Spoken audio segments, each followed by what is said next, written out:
Hello YouTube, vParsa here, and I'm back with my Red Dragon Archfiend / Resonator deck profile, and I've had my fun being Yusei and having played Yusei's deck, but now I wanted to try to play Jack Atlas's deck, and I've taken this to locals, and I've been doing pretty well with it. I've gone X1 at my last two locals, and I'm pretty confident with what I have, and I think it's a good final draft to put on YouTube and show you my ideas.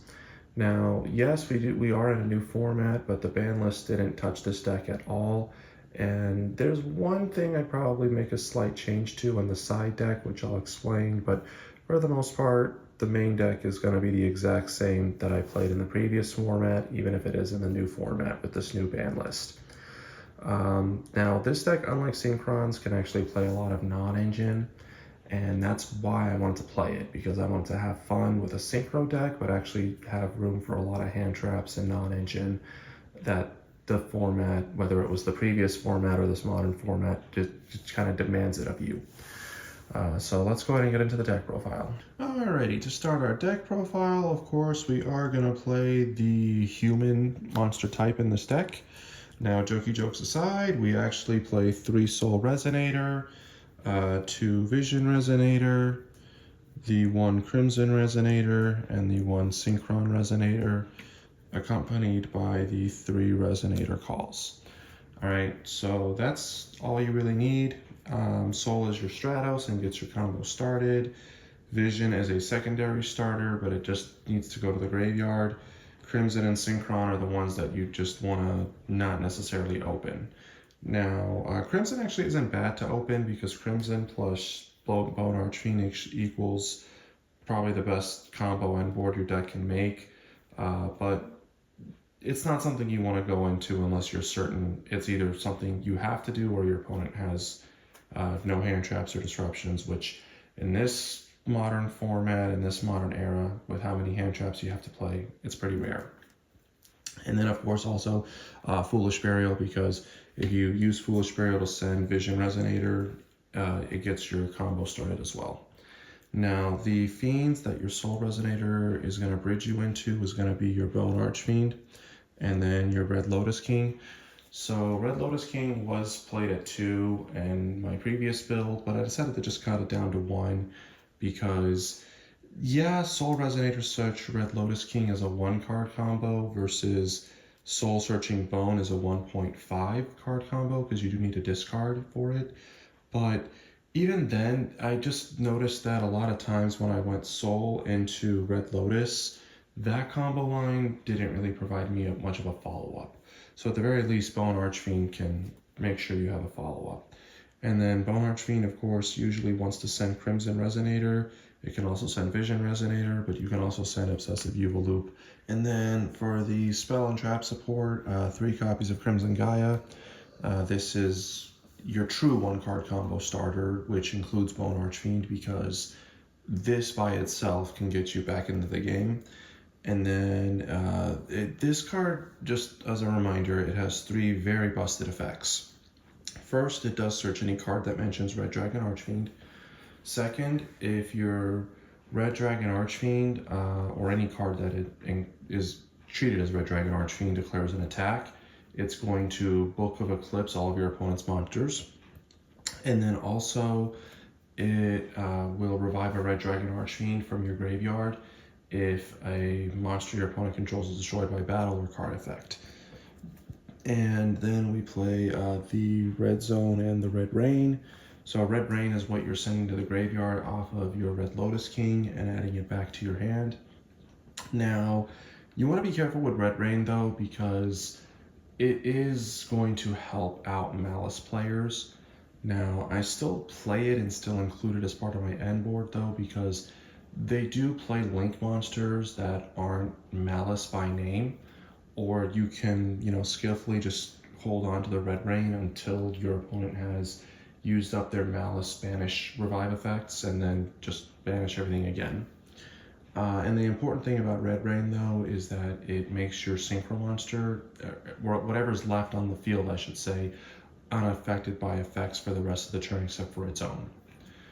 So for example, if you're ending on one singular monster and then you red ring, and then you're holding a Nibiru in your hand in case your opponent continues to combo and push through your disruptions, and you choose to Nibiru, that one singular monster will not be treated by Nibiru. Okay, now unfortunately modern times call for a lot of hand traps, and we play a lot of hand traps.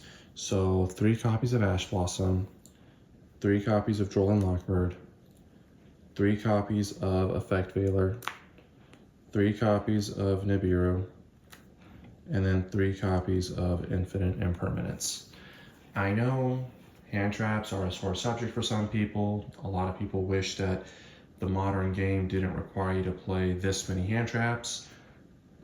And hopefully one day we can go back into a format where hand traps aren't necessarily good enough and we can play back row again. And there is a back row version of Red Dragon Archfiend that I do plan to play when the time calls for it. And that's why I like this deck, because it's so flexible and there's so much room for non-engine. And you can just pair it with a lot of different things. You can pair it with hand traps, you can pair it with a heavy bestial engine. But for now, in this modern time, with how fast and crazy decks are, you just gotta play these hand traps. You've gotta be able to interact on your opponent on their turn. And then honorary hand traps / extenders are gonna be bestials. So I just play Magnemite and Druisworm because number 1, these cards can help Malice players. Number 2, Ryziel are fire monsters and bestials don't really hurt them. And then yes, we are still in a format where you do have the Fiendsmith engine going around, which is why I'm choosing to play bestials, but I've had moments where I played a heavier bestial count and it was just sitting in my hand doing nothing. So I think Magnemite and Druisworm is the right balance between extenders, because they are level 6 and you do play level 2 tuners. So they're the right balance between extenders but also disruption. And then even though it is important to interact with your opponent on their turn, you also want to be able to interact with your opponent on your turn. So 3 copies of Forbidden Droplet, and then Call by the Grave to make sure hand traps don't hurt you. And then Triple Tactics Talents. I'm a little iffy about this card. The reason I don't like Talents that much is that this deck doesn't have too many extenders. So yeah, you could use Talents to draw 2 cards, but those 2 cards might be normal summons. But I'm still testing it. For now I like it because there was one matchup where my opponent used the Bestial on me, and then I just used Talents to take their Bestial, and like I said, the Bestials and their levels line up really well with this deck and being able to Synchro Summon. So that is a 43 card main deck. We do go over 40 just to make room for all the hand traps that we have to play in this format, in this era of the game. Now let's get into the extra deck. Alright, just bear in mind your extra deck is going to be pretty standard just because you do get locked into Dark Dragon Synchro monsters. So 14 out of the 15 cards in this deck are Dark Dragon Synchro monsters. So 3 copies of Red Rising Dragon. 3 is necessary in my opinion. You just want to use this to help out with your grind game. Then the level 7 is going to be Kubil, the Blade Dragon. I don't really go into this too often, but it's there in case you need it. And then for all the Red Dragon Archfiend cards, Scarred Dragon Archfiend. And if this leaves the field, it will float into the original Red Dragon Archfiend. Yes, I have the 25th QCRs, and they are beautiful. Then 2 copies of Hot Red Dragon Archfiend. Now, I mean, you could get away with 1, but I like 2 just for the follow-up. And also because you do play so many extra copies, this deck doesn't lose to a Castria Unicorn, ripping a card out of your extra deck. And then Hot Dragon Archfiend Bane. And then Bestial Dispatter, obviously. And Red Supernova Dragon. I mean, it's the boss monster of your deck. This is how you, the way you really summon this is, like I said, you open Crimson Resonator with Bone Archfiend.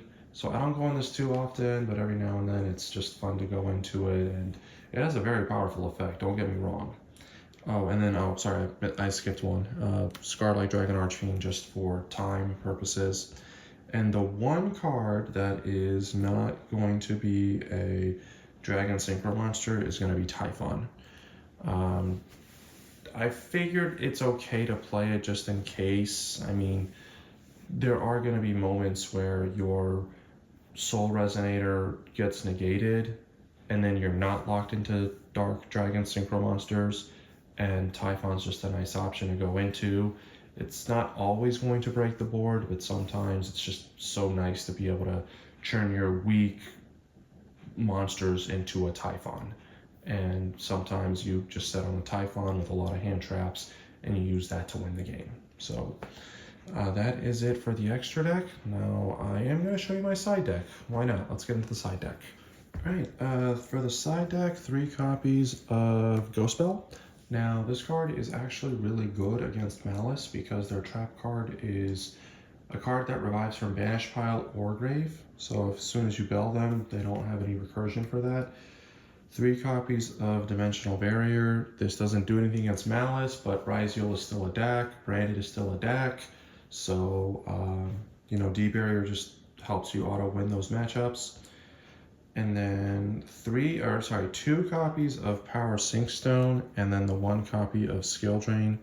So the beauty about this deck is you can play these Floodgates because you can always turn them off by tributing them for cost with Bone Archfiend. Then 3 copies of Cosmic Cyclone. So this card is in here because I wanted a way to stop the Runic field spell and also the Centurion field spell. However, specifically with Runic, I think I'm going to make a meta call and assume that Runic decks are going to take a back seat in this meta game just because Malice is going to be a very popular deck, and Runic players are probably not going to want to banish their opponent's cards and help Malice players. So I think it's time for Cosmic Cyclones to be swapped out with Lightning Storms and Feather Dusters. And then the card that I'm probably going to take out is going to be Evenly Matched. These last 2 locals I've gone to, I've never needed to side it in. And specifically when you look at the metagame, Malice players don't overextend like that. And not to mention they can just remove the cards they want before Evenly actually forces them to banish them face down. And I really did want to play Artifact Lancia. Now, the reason I don't want to play Artifact Lancia as of now is it's only good against 1 deck. But for today's locals, I ended up losing to a Ritual Beast player. And, it's locals, it's anecdotal, but Lancia is still a great card. Even if it isn't just against Malice, it can be good against some other decks. So, Evenly Matched is probably going to get swapped out for that Lancia just because it's a turn skip card. D-Shifter does hurt this deck. So if your opponent activates D-Shifter and you need to skip your turn, you just Lancia them on their turn and skip their turn. So that is it for the deck profile, guys. Thank you so much for watching. Again, this is a deck that is pretty flexible, so you can always choose to play. You change the hand traps you want to play or change the side deck cards. This deck just goes with the flow. That's why I like it so much, and it's a little bit more, not as combo heavy as Synchrons, but just a little bit more interactive than Synchrons. So I've done pretty well with it. Hopefully you like some of my ideas. If not, change up what you like, and make sure you like, comment, and subscribe for future content. Thank you, and have a good night.